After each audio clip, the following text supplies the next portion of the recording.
Well, and we will commend it.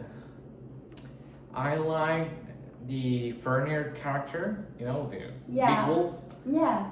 Yes, he's Odin's son. Yeah, and I find it very interesting that even though he is Odin's son, he was destined to kill him during Ragnarok. Yes, Ragnarok. And I like that word. I know that all of us already saw Thor, the Ragnarok, something, I don't remember the title, Yeah. but I find it so interesting, the Ragnarok, the end of the world. Yeah, I think it's really cool. And I really find another thing I find very interesting about the myth is that it's related, directly related, with the myth. What's the name? The creation of the cosmos. Yeah, I think it's very interesting. Oh, that- is like what was the world about giants and Yeah. yes, about I think Odin's- mythology and yes, mythology. Yeah, it's all about the Norse mythology, and you know something. I think Odin is mentioned in the other story that we are Sorry. currently talking about. Yeah, don't worry. I think Odin is mentioned in the other story. Yes, Odin was mentioned because Odin is the Loki's father. Yeah. In Marvel, well, in Thor. Well, I love Thor. I'm so sorry, but I love Thor. He's the brother of Thor. He's the other son of Odin, and Thor is the lightning god like Zeus, but in Norse mythology. Yeah. I kind of get it. Yeah. Well, let's talk a little bit about the setting and characters. From what I understood from the story, the setting is clearly mythologic. The setting. Yeah. Yes. There's no like a space or an environment, and either a time, but because it is mythology, Yeah. mythological. For example, in the other myth, it didn't exactly say a time. Yes, like maybe the best parts will be the characters that is Odin, Loki, Fenrir. Yeah, they are. And well, no, the place is Asgard. Remember, we're so sorry. We're so sorry. Please accept our apologize. Yes, please. Well, the time. I don't think that it have like It doesn't have any time. any time. Yes. Yeah, no. But hey, you know what's my favorite character from the story? I really like Thor, the god of like don't worry, the god of courage, the only one that was like strong enough to approach Fenrir. I think it's like really epic. Yes, it is really epic because, well, obviously that's mythology and he's a god. Yeah, Oh, it's supposed he to was be. a god or a giant? Oh my god, I think it was like a god. Yeah, Oh, okay, he okay. was a god. I remember it mentioned like him being a god, but I think it's overall really interesting. Remember Tyr, that is a character. Yeah, I already told you about him. Oh, okay. I was actually talking about him. Oh my I'm god. so sorry. I'm so sorry. Don't worry. How about the plot? What did you think about the plot? The plot. Well, at first the gods tried to control like Fenrir because Fenrir was a giant. Mhm. Oh, a giant wolf. Yeah. And the gods tried to control him. Mhm. He was the Loki's son. Well, they create a heavy iron chain, called like, how was the name? Lading, I think. Yeah, something like that. Yeah. But Fenrir, it breaks it. Yeah, I think it's very crazy because this whole story is them presenting a new chain and Fenrir breaking it. It's like really interesting, you know. Yes, I think that it could be a little bit disgusting for the story, but maybe they could. Well, it was like 2,000 years ago, but they could develop better that thing. But you know, I didn't have any faith on them to like finally get Werner like a little bit trapped.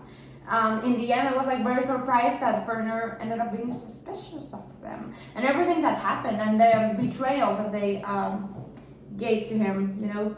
Yes. Well, the highest point of the story, the highest tension point of Oh the my story. God! Well, The climax. Yes, the climax is my favorite part. My favorite part. Sorry. Well, Fernier breaks the chain, you know.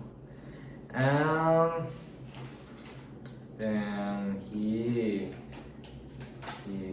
killed Loki. Yeah, and I think it's very interesting because it was like kind of a betrayal from both sides because Werner agreed to be changed only if one of the gods would place like their hand on his mouth, and there, as I told you, like tried to, and Werner like was like ended up being like mad and bites off their hands and everything is really like crazy, and the Ragnarok then is delayed. And that craziest thing is what delays the Ragnarok. Well, the end of the world of Norse mythology. Yes, that's the principal, or yes, the principal thing that provokes the delay of the Ragnarok. Yeah. And I think that's like a comfortable part, you know, it's like a good or a well done end, you know. For being such an old story, I think it's really interesting. It really caught my eye. Yes, I think that will be one of my favorite parts of the of the story. We have so sorry. No lo cortes, ahorita lo cortes, después lo corto. Okay. Well, and for finish that thing, the analysis and the conclusion. Let's talk about it. Well, I think this myth shows several themes. One important theme is like trying to escape fate can something make things like worse. There's some things that really need like to happen and you cannot like prevent them. But something that I find really interesting is that this myth may be explaining why the world exists right now and not. I like the tense mood that creates the conclusion, like the final part when the Ragnarok is delayed. I like that part. That's like a dark or tense mood part. I like the sacrifice of Tyr. Wow, yeah. Because he's really a hero in mythology, obviously, not in real life. And I like that idea.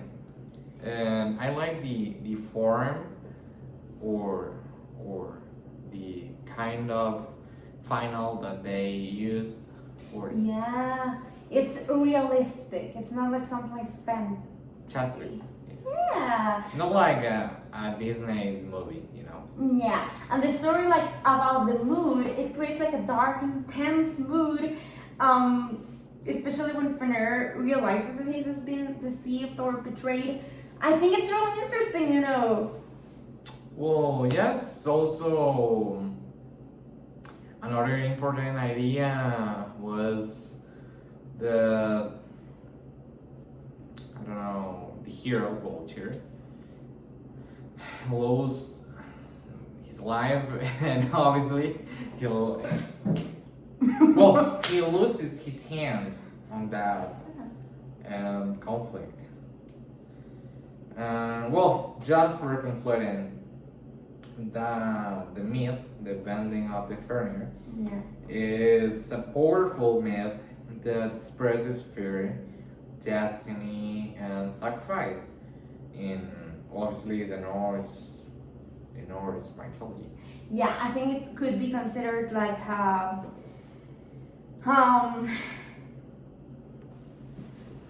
One of the greatest like one myths. of the themes, yeah, too. Yeah. Would you consider like the god's decision to bind Fenrir like justified? No, I don't Really? consider. I don't consider the gods make a good job with Tyr, and Tyr basically, in my opinion, obviously, fight alone.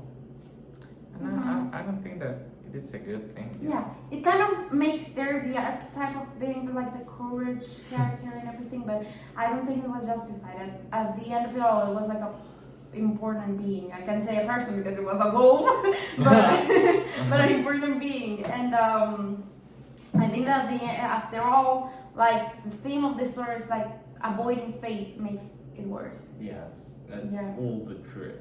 Yeah, absolutely. Well, thank you for watch our podcast. We are we are Sarah and Caleb. Well, she's Sarah and I'm Caleb. It was a pleasure to share with you this story, well, this myth. And yes, thank you for I watching. hope you watch us again. Thank you Yes. so much for watching.